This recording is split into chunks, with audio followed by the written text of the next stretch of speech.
So the last couple days we decided, hey, we need a vehicle that can start picking up our projects, start picking up friends who break down things, the race life. We wanted to get a trailer too, so we ended up picking up this guy.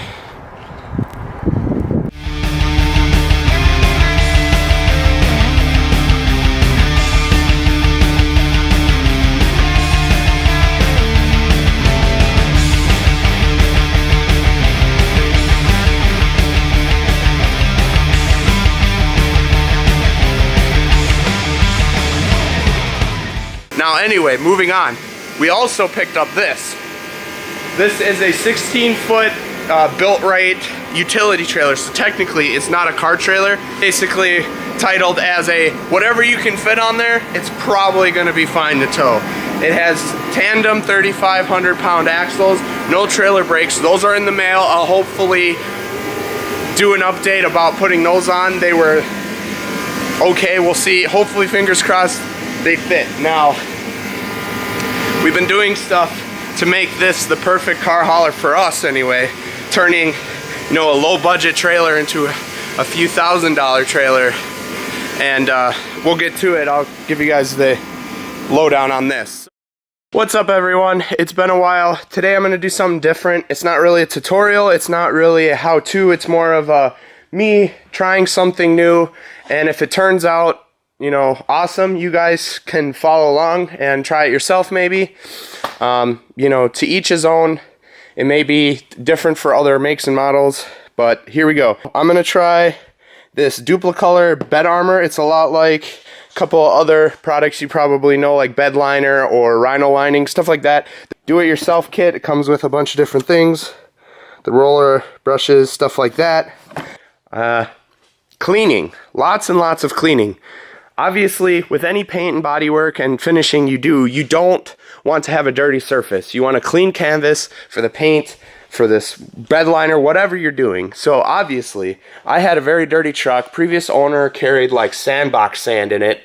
There wasn't very much, but it was all built up in these corners over here. Oh, there's really bad lighting, sorry. He had sand built up in the corners, so I had to try to get that out there. Get that out of there. I tried to go to like a wash house or what would yeah, up here people call them wash houses, a self-serve car wash, and what ended up happening was the water there wasn't very warm, and a lot of this was frozen, and so it didn't really do much. I got a lot of like the little pieces and chunks that were around the middle of the bed and such, but everything else was frozen. So basically, I drove over here, I let the truck sit in the shop for a little bit, and I got a nice hot bucket of water with a little bit of soap, not a lot because it's not really going to do a whole lot, and I just started scrubbing. I advise that if you're doing this, you know, you might want to do this step, even if your truck is pretty clean. I advise maybe washing it, letting it fully dry, because that's what I'm going to do. The rest of the video you'll see will probably be tomorrow. I'm going to let it dry overnight once I get the rest of all this crap out of here. So, you know, I would highly advise cleaning it. That's just me. Now, before we get too far, you will have to scuff up this paint. You know, you want something, something for this bed liner or I guess bed armor to bite into. I have a lot of scratches and dings in my bed, so it won't be too hard, but for some of the people that have a newer truck or, you know, a pretty pristine bed with not a whole lot of stuff hauled in it yet, you're going to want to scratch off at least that clear coat pretty good. And you know, not bare metal, but pretty decent.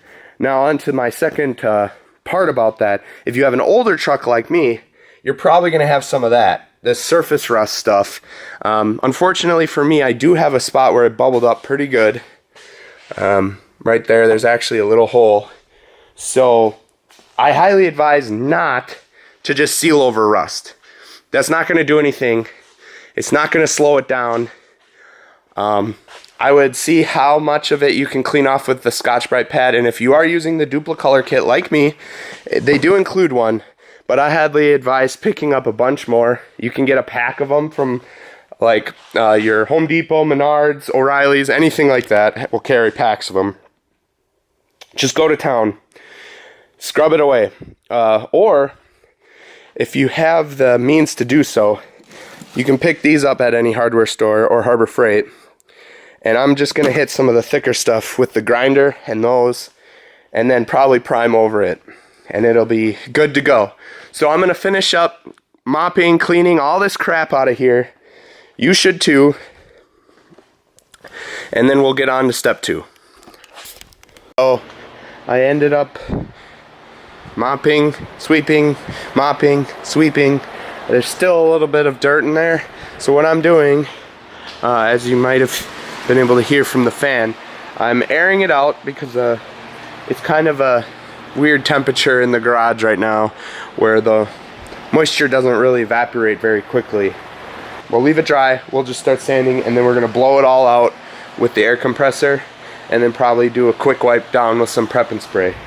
That's kind of what I did here. I washed this, took it off. I think it'll be a lot easier to do it with lines and taping off things. Washed this down, and then I washed it by hand and got all the sand off nice and smooth, and dried it out with another towel. And I started trying, I just wanted to see how coarse this was. Now this one's a lot more coarse than the pack of them I have over there somewhere, but this is quite coarse, which is it's kind of nice, because then it means you're going to be able to do this a lot faster. So a warning, you don't have to sit there and get it down to primer. You just want to take off a decent amount of the clear coat, and not even that much. Like, I guess that might be overkill, what I consider decent amount.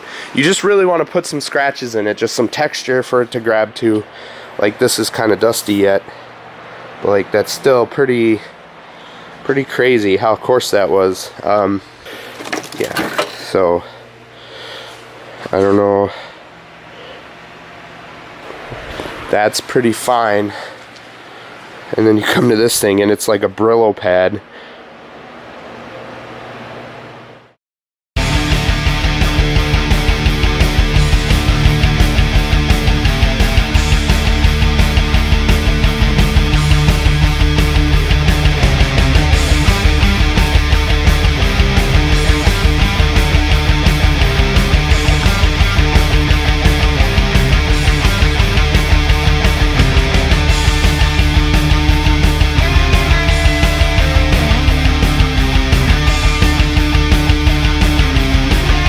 What's on the agenda today?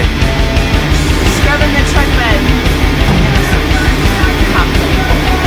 To put a bed liner in it. So we gotta scuff the clear. We're using that. Oh, I'm gonna go grab. Giving it a good flare. Big truck, little brush. From the brush. Alright.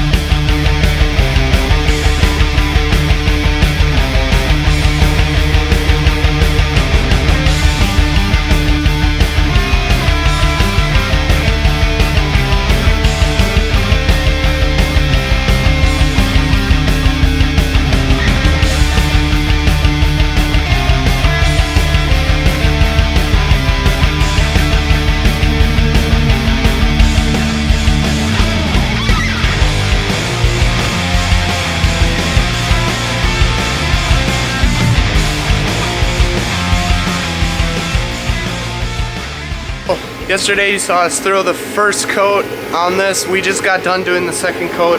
It actually went way faster than the first one. You know, there was something for this Kevlar sticky rubber stuff to actually grab onto than just bare, you know, scratched up paint. I honestly think there's really very few wrong ways to do this. And one of the things I would say, if I could change it,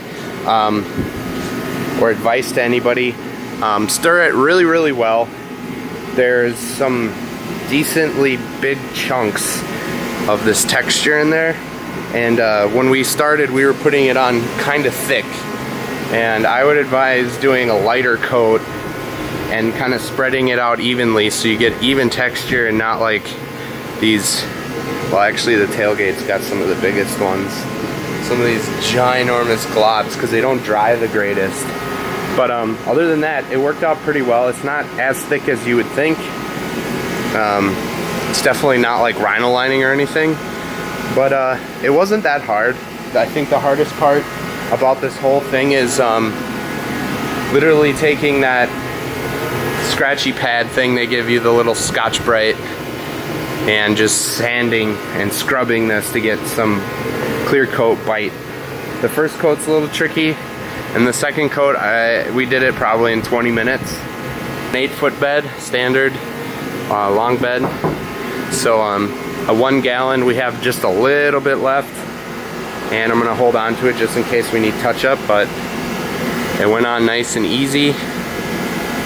And yeah, no complaints.